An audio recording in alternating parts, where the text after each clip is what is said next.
@esportebandrs. Por enquanto já só tu tá com... aparecendo aqui. Não, mas agora já vai estar tudo que ok. O meu computador Benfica. ele tem delay.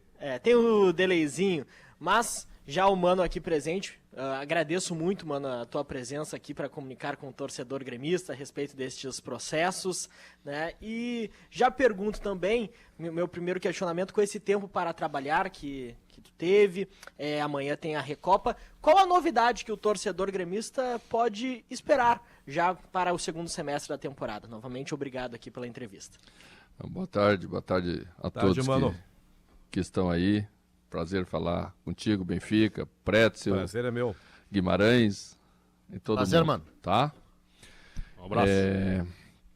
A questão que sempre se debate quando temos uma parada é imaginar um pouco que como você apertar num botão que o time vai voltar jogando tudo aquilo que a gente imagina e gostaria que ele jogasse. Acho que a gente ainda, principalmente nesse jogo contra o São José, que é o jogo de amanhã pela Recopa, está ainda em recuperação de ritmo.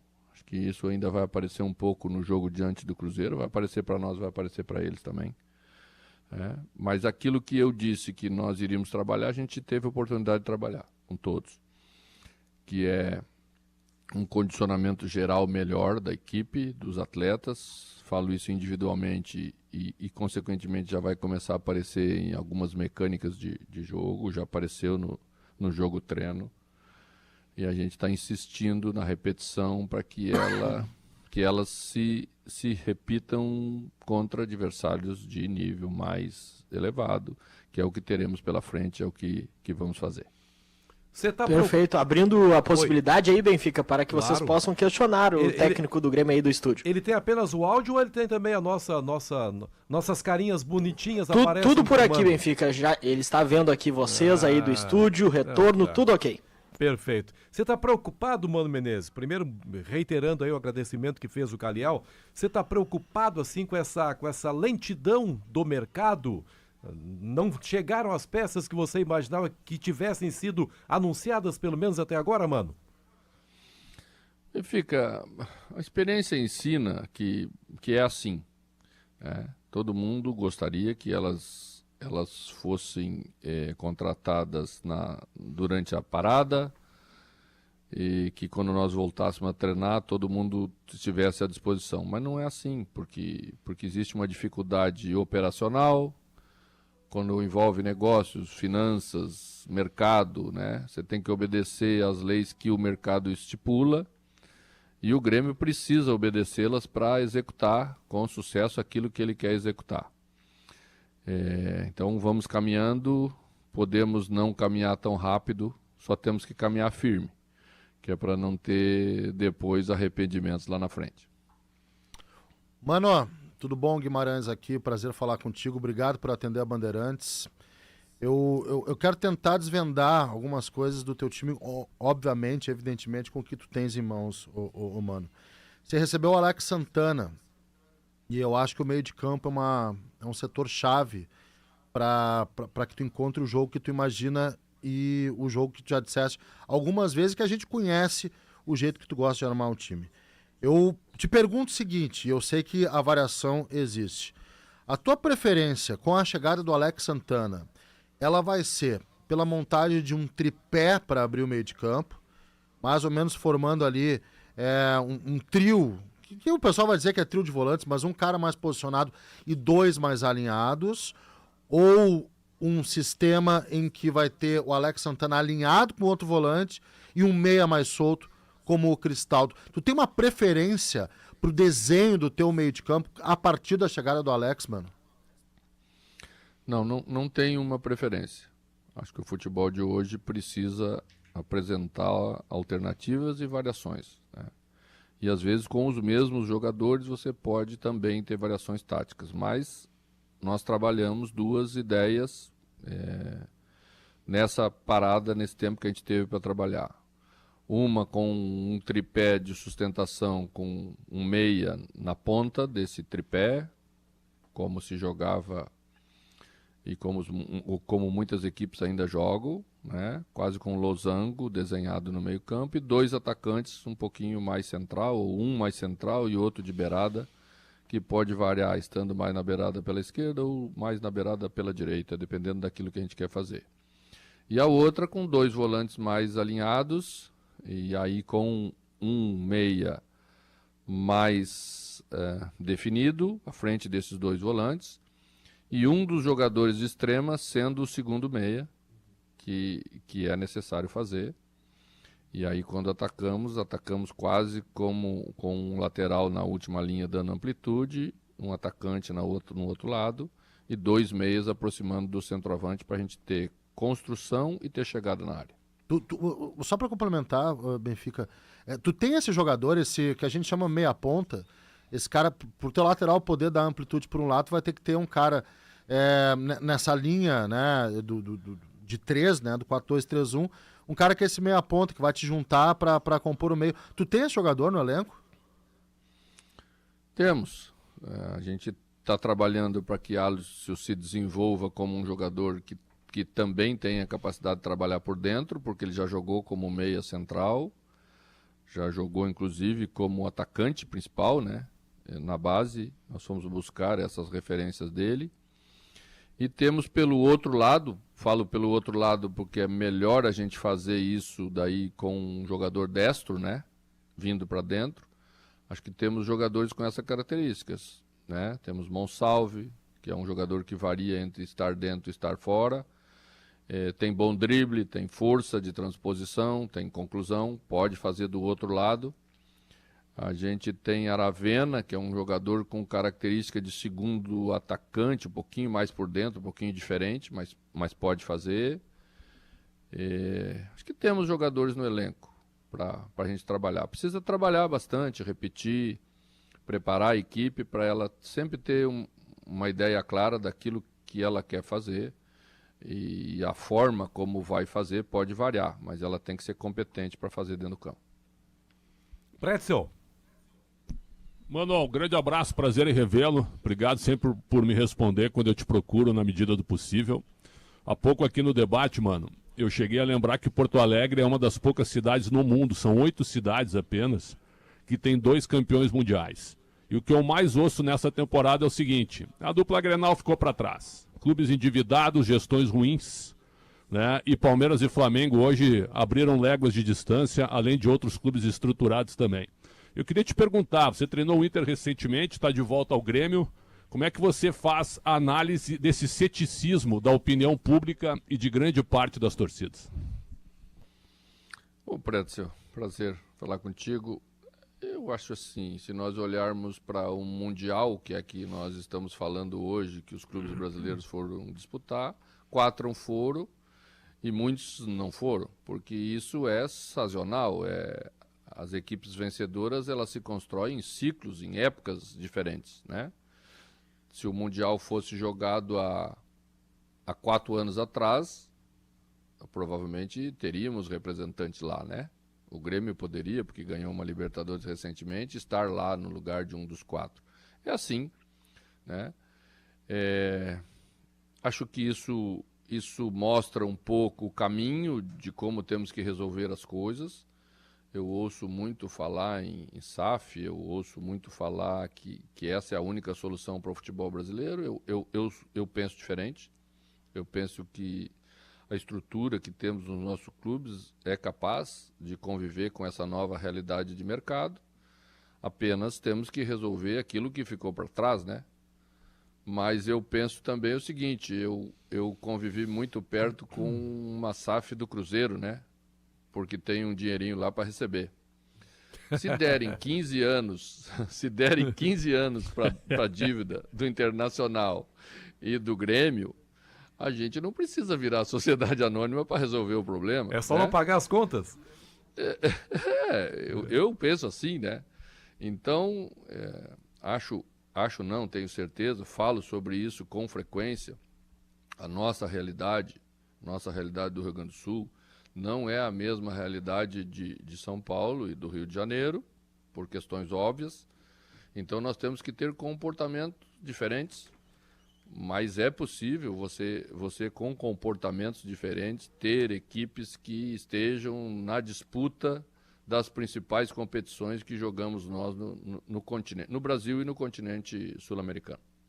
Tem uma questão, mano, já que tu tá falando a respeito de SAF, o ano de 2025 é um ano político também do Grêmio, né? No final do ano o Grêmio terá uma eleição, uma nova gestão para os próximos anos.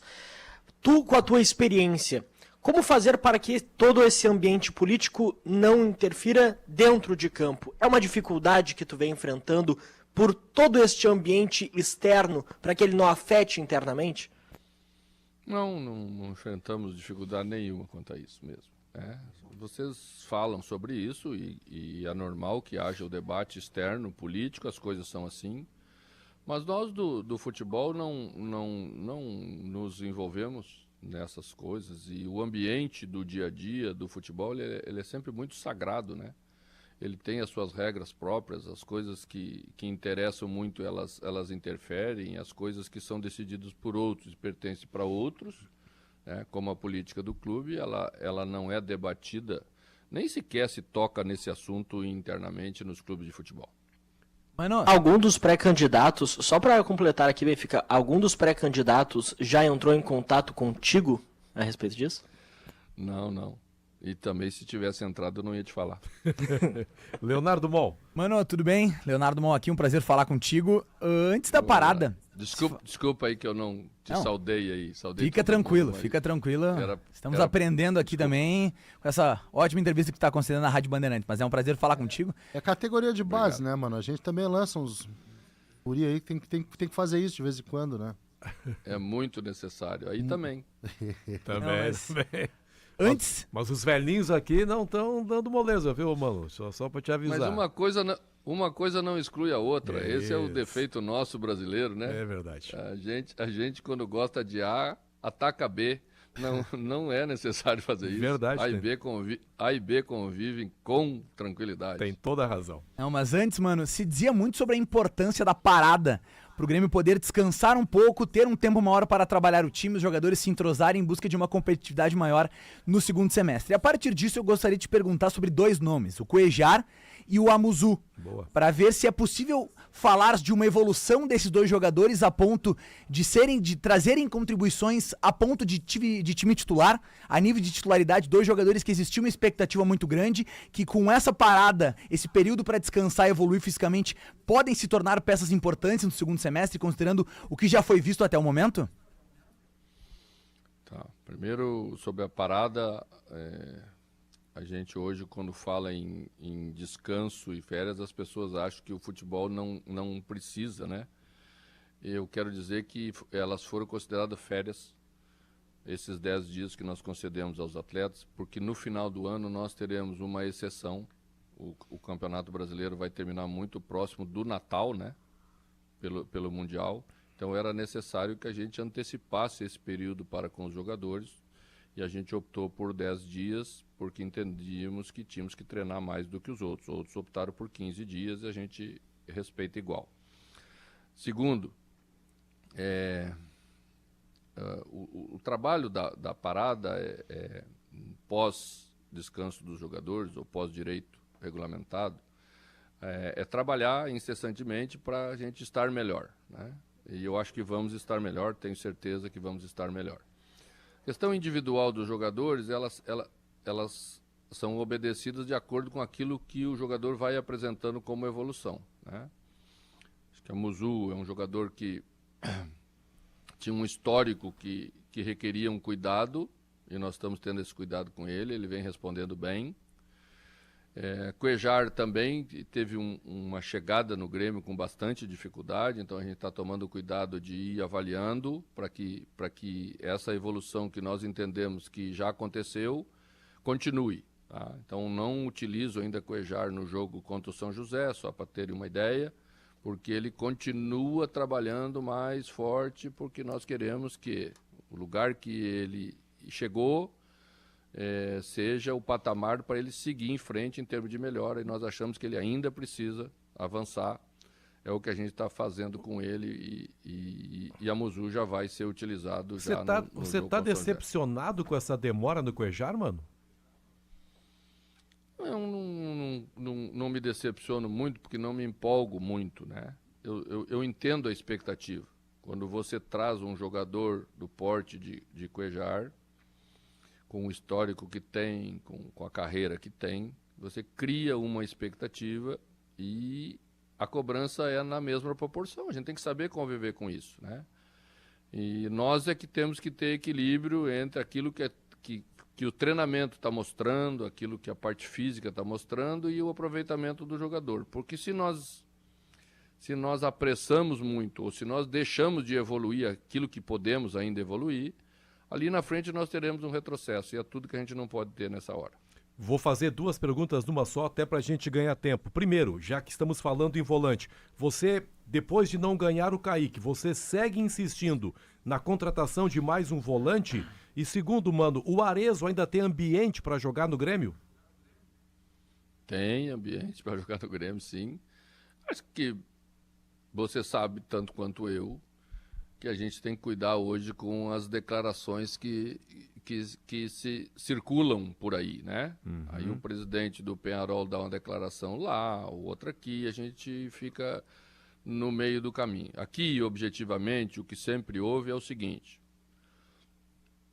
o jogador queria ter mais minutagem porque ele enxerga a possibilidade de jogar o Mundial pela seleção dele, que é o Uruguai. E estava tendo pouco minutagem, abordou o assunto conosco. Nós mostramos para ele aquilo que é a nossa visão de por que não está tendo tanta minutagem. Estamos trabalhando para que as coisas funcionem bem. Vai jogar diante do São José amanhã. Começa o jogo. Então, começa o jogo. Perfeito. Então agora você já tem 2 informações sobre a escalação. Agora não falo mais sobre a formação que vamos utilizar. Tá, e volante você ainda quer mais um, né? Nós estamos avançando porque a gente tem que se precaver sobre algumas situações de mercado que podem acontecer. Nós estamos sempre atentos e a gente acha que nessa função como característica a gente ainda precisa um pouquinho mais e vamos continuar no mercado. Não é uma sangria desatada, o time não vai ter dificuldade de, com formação A ou B, jogar, mas se pudermos depois para um período mais prolongado para o Grêmio, para um jogador de 2, 3 anos de contrato, a gente vai avançar, vai caminhar nessa direção. Mas eu também vou fazer duas numa, tá? Pra gente ganhar esse tempinho. Não, fica à vontade, eu tenho tempo do mundo. Opa, não, coisa mas boa. é que daqui a pouco a gente aqui não tem aqui, mas... Aí é problema seu. Exato. Então tem que dar uma corridinha aqui. É o nosso chefe, mano. Não, tem que dar uma corridinha aqui. Olha só, mano. Quero explorar algumas posições dentro do teu time, tá? Ou melhor, característica, porque tu falaste há pouco da característica do volante. Então, a primeira é a seguinte. Tu tá procurando também, ou tu imagina ter um centroavante de corpo, jogador com altura, jogador para disputa, jogador para pivô, para parte física? Essa é a primeira pergunta. Vou esperar tu responder essa do centroavante para depois complementar, por favor, mano. Olha, no futebol de hoje é muito difícil você ter um jogador que fique posicionado entre os zagueiros e que os seus companheiros têm que acertar a cabeça dele lá para ele fazer o gol de cabeça. É quase impossível, é pouco.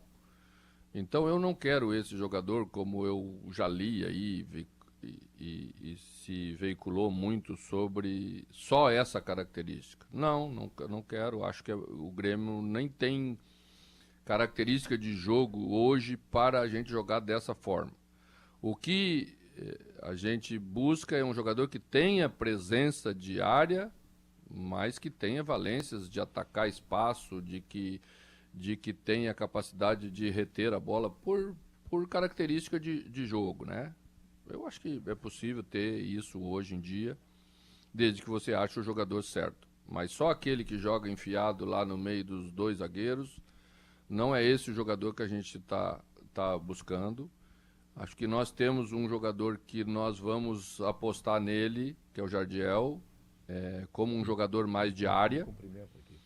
que é um menino que tem valências físicas a desenvolver ainda e que logo que termine o Campeonato Brasileiro aí que está sendo jogado nas últimas rodadas, vai estar conosco para a gente fazer esse trabalho com ele.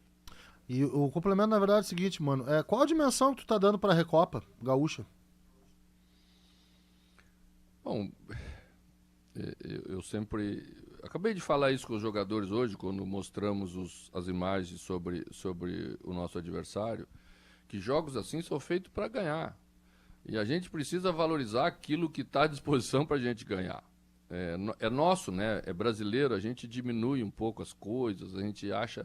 Às vezes até fica com um pouco de vergonha de comemorar quando se conquista algo assim que a gente julgue não tão grande. Quem não valoriza as pequenas coisas, as pequenas vitórias, não está preparado para as grandes vitórias. Esse é o pensamento. Mano, até uma questão também faço Deixa eu fazer que o Pretzel, pela ordem aqui, vamos o Pretzel. Perfeito. Obrigado. Mano, você treinou o Fluminense esse ano, você está vendo o Fluminense em alta, né, com a chegada do Renato, mas o Fluminense está na Copa Sul-Americana que o Grêmio está disputando. Na tua opinião, o Grêmio tem time hoje para ser campeão da Copa Sul-Americana e o Fluminense, na tua cabeça, seria o principal inimigo? Olha, Preto, o Grêmio tem tanto time para ser campeão da Copa Sul-Americana, como o Fluminense tem time para ser campeão mundial de clubes. É uma declaração interessante, hein? Vai repercutir lá. Porque quando iniciou o campeonato de clubes, alguém apontava o Fluminense como um time capaz de ser campeão? Ninguém, né? No Brasil, sim, ninguém. Dos 4 brasileiros, o Fluminense era o 4º. E a gente que trabalhou lá sabia que a construção do que foi feito lá possibilitava fazer um campeonato de respeito. Pelo menos no conhecimento que tínhamos. É o que a gente está vendo dentro do campo. Então, quando voltar para a nossa realidade sul-americana, é a nossa realidade sul-americana, é outro jogo, é outra circunstância, são as nossas coisas. Então, o Grêmio também vai estar preparado para fazer uma sul-americana também, que pode surpreender os outros, que pode chegar lá nos momentos decisivos, que pode brigar pelo título. Só que temos que passar pelo Aliança de Lima, temos que fazer as nossas coisas como o futebol exige que a gente faça.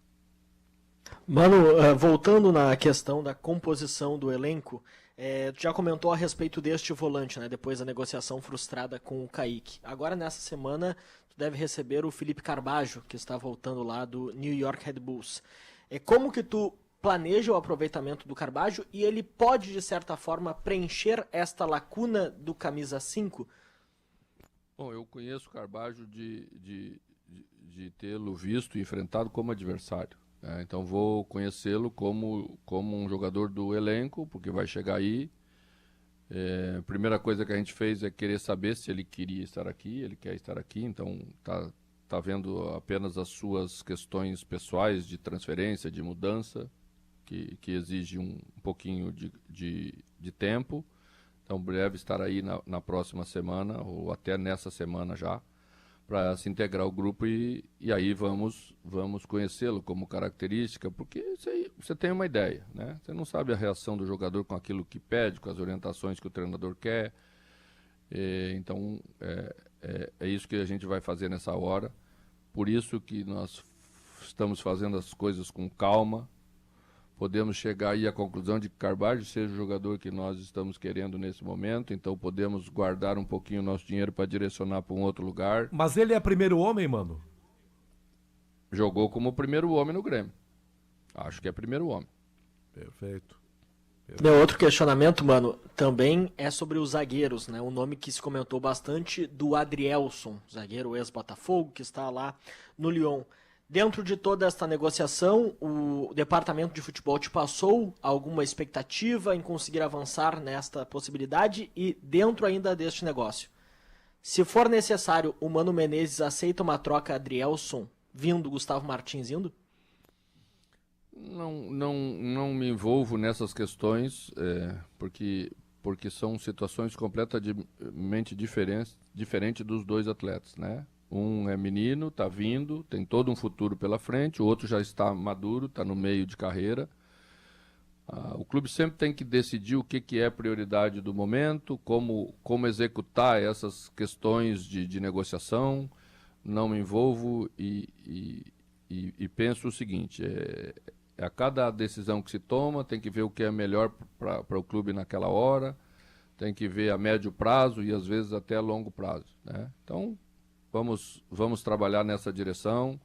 Acho que o jogador foi um jogador citado e foi um jogador analisado pela comissão técnica. O jogador preenche as condições para aquilo que queríamos, mas daí depois, até a negociação, a possibilidade de mercado para a gente, aí o caminho é longo e essas coisas vão se negociando e às vezes demora um pouco. Mas até para complementar, se dependesse só do Mano, o Mano dirigente e o Mano não treinador, diante do contexto atual de necessidade do Grêmio, tu acha que seria benéfico? Porque pela informação que nós temos, o Gustavo Martins é um jogador que o John Textor, lá, o grupo como um todo, gosta bastante. Tu acha que seria benéfico hoje no contexto do Grêmio? O Botafogo quer Gustavo Martins provavelmente da mesma maneira que quis Jair, com o mesmo objetivo, né? Você valoriza, você põe em mercado, põe valor de mercado e depois transfere por um valor bem maior. Então, se o Grêmio tem esse jogador, também tem que pensar da mesma forma. O Grêmio não pode ser um clube intermediário entre alguém e o Botafogo, né? Nós não podemos ter essa visão de futebol, os dirigentes do Grêmio não têm. O Grêmio é grande, o Grêmio é imenso e tem que pensar na sua grandeza e vai pensar isso em relação a todos os seus jogadores, vai valer também para o Gustavo Martins. Só para não fugir do assunto zagueiro, o Adrielson seria o seu plano A e você tem um plano B, Mano Menezes? Então, nós temos 3, 4, 5 jogadores analisados, estão esses nomes na mesa das pessoas que podem fazer as negociações. Nesses todos, qualquer um pode ser 1, 2 ou 3, não tem ordem, é as possibilidades que a gente tem à disposição, todos eles preenchem aquilo que nós precisamos. Mano, em uma das primeiras respostas tu falou sobre a utilização do Monsalve como um jogador, um meia-ponta pelo lado esquerdo. A partir disso eu queria te questionar sobre essa briga por titularidade nessa posição central do meio de campo, camisa 10. Se tu enxerga o Monsalve como um jogador do mesmo nível, da mesma hierarquia do Cristaldo, ou se nesse momento o Cristaldo é o titular, o Monsalve tem que aguardar um pouco, jogar um pouco mais fora da posição, até tem o garoto Riquelme, mas como tu enxerga essa disputa entre Cristaldo e Monsalve pela titularidade no time do Grêmio? São jogadores de características um pouco diferentes, né? Cristaldo não é um transportador de bola, Cristaldo é um jogador do último toque, da assistência e do acabamento. Monsalve já é um jogador que gosta de transportar a bola, tem característica e força física para isso. Então, assim, quando quisermos um jogador que transporte a bola no meio campo, podemos optar por Cristaldo. Quando quisermos um jogador que arme mais as jogadas, que acabe bem, aí vamos optar por Cristaldo. O que não quer dizer que ambos não podem estar na mesma equipe em determinados momentos do jogo. O Grêmio já fez isso um pouco mais atrás, né? E eu vi. E a opção depois, naquele momento, foi dar um pouco mais de consistência para o meio-campo. Mas os jogadores vão evoluindo, nós vamos trabalhando com eles. Enfrentei Monsalve lá no Independente de Medellín, era um menino.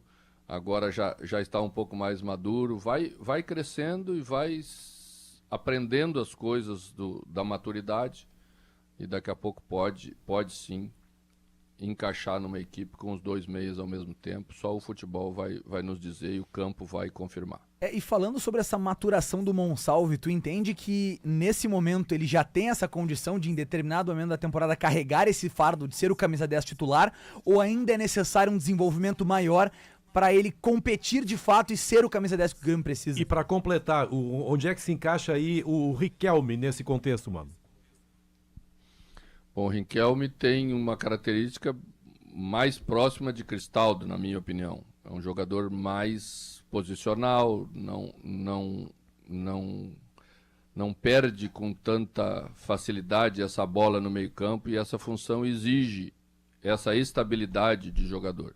Mas ainda é menino, nós estamos aproveitando já ele aqui e fazendo todo o possível para acelerar esse desenvolvimento. Acho que a gente pode esperar que ambos deem ao Grêmio logo, logo coisas muito boas. Perfeito. Calhau, o tempo está estouradíssimo. Temos um break comercial que ficou para trás aqui. Se o Mano Menezes fizer um jogo rápido com a gente, respostas muito curtas, são muito boas. Parabéns, Mano Menezes. Agradecemos realmente a sua disponibilidade e você está dando uma aula de futebol para todos nós aqui. Agora, um pinga-fogo aí com o Mano Menezes. Guimarães. Mundial de Clubes, mano. O que tá achando? Muito bom, muito bom. É muito bom ver os clubes brasileiros estarem numa competição desse nível, enfrentarem os principais clubes do mundo. Acho valiosíssimo para a gente e vai trazer muitas coisas boas para o futebol brasileiro nesse segundo semestre. Pretzel. Futebol brasileiro perdeu a mão com 9 estrangeiros podendo jogar, mano? Perdeu. Acho que não podemos continuar com esse excesso de estrangeiros. Acho que temos que voltar para 5, como éramos antes. Isso, num excesso, vai, a médio prazo, trazer muito prejuízo aos nossos jovens jogadores que estão perdendo espaço. E a gente não pode incorrer nesse erro que outros países já fizeram no passado e terminou no que terminou, como a Itália, por exemplo, aí, que hoje está tendo muitas dificuldades de disputar a final do Mundial. Qual a ambição? Sobre 3... Vai, Calhau, vai. Sobre 3 jogadores, mano. Primeiro, Matheus Gonçalves, do Flamengo, é um jogador que vocês analisam? É um jogador que te agrada? Não, nunca falamos sobre Matheus Gonçalves no Grêmio. Não, perfeito. O Bright White te preocupa para a estreia no Campeonato Brasileiro? Ele, a princípio, não deve jogar amanhã, né? Amanhã não joga, mas para o brasileiro existe a possibilidade, sim, de estar. Ele nunca deixou de treinar, né? Porque é um jogador muito dedicado e fez essa outra parte toda.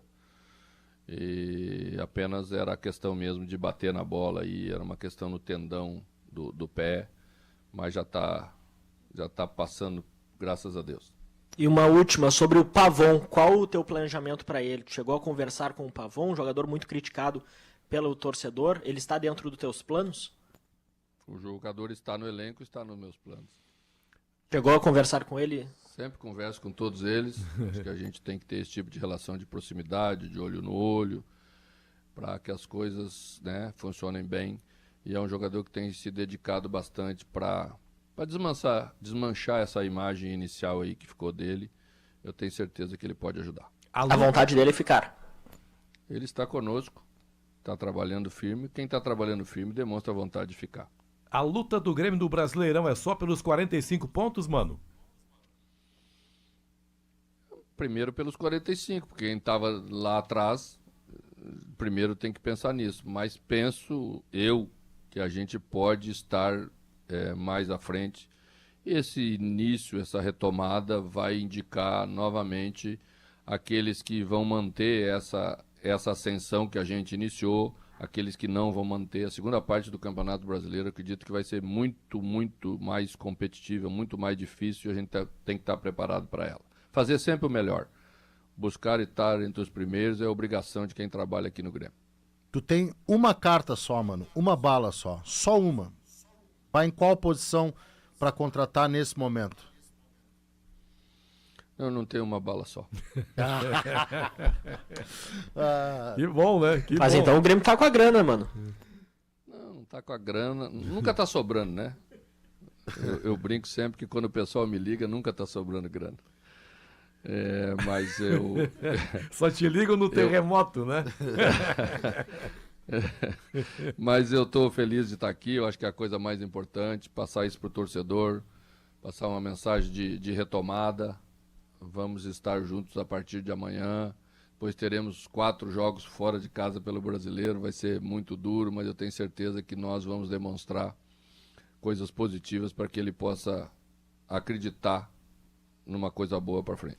Mano Menezes, ficamos profundamente agradecidos pela sua disponibilidade, pela sua cortesia em ficar tanto tempo conosco aqui na Rádio Bandeirantes e, obviamente, todos nós, Mano Menezes, torcendo para que as coisas realmente sejam muito melhores no segundo semestre, que esse tempo de preparação sirva para que o Grêmio ainda jogue, apresente um futebol melhor, porque você sabe que o time tem condições para isso e o time está muito bem comandado. Boa sorte, muito obrigado, Mano. Um abraço, tudo de bom. Valeu. Mano Menezes, Caliel Dornelles, excelente, Caliel. Muito obrigado, Benfica. Parabéns a toda a nossa equipe. Novamente agradecendo muito, Mano, por essa entrevista. Creio que foi... deu para falar bastante sobre todo este ambiente, os processos do Grêmio. Claro que sim. E passo também para o Mano, né? Estamos na torcida aí para que também possa fazer um grande trabalho. Já está fazendo, né, Mano? Um trabalho de recuperação. Pegou um Grêmio com muitas dificuldades e novamente agradeço muito aí pela entrevista. E obrigado a toda a nossa equipe, né? A equipe técnica que fez todo esse esforço aí para colocar esse som de extraordinária qualidade lá diretamente do CT Luiz Carvalho. Grande entrevista, hein, seu Carlos Guimarães? Bem legal. E teremos ao longo da programação os cortes da entrevista do Mano Menezes, assim como também a ainda inédita entrevista de Roger Machado para a TV isso Bandeirantes. aí, olha só, que dia movimentado para nossa equipe esportiva.